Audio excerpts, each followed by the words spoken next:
Hello, and welcome to the Week 33 update of Mayo615's Odyssey to France, and how to transform big ideas into big realities. I am often asked why startups fail, and there are long laundry lists of reasons that aren't very helpful, but I have a short list of 3 major issues I prefer that helps to focus on the big reasons.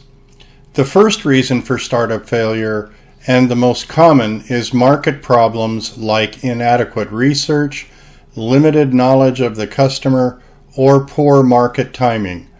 A poor business model and the need to change it is often not recognized. See my post on pivoting.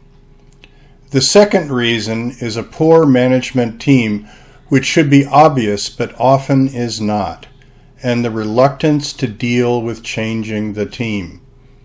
The best investors are most interested in the team dynamic, frankly. The third reason for failure is product problems. Often the first product that a startup designs doesn't meet the market need. In the best cases, it will take revisions to get the product fit right.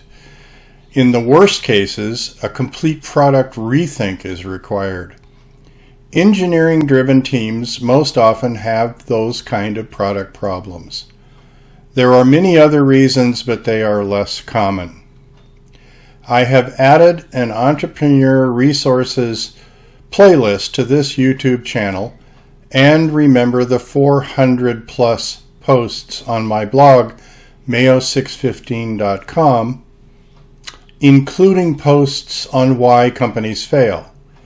We look forward to your comments and questions.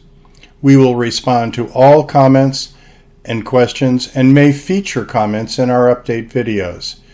If you like what you see here, recommend us to others and click here to subscribe now.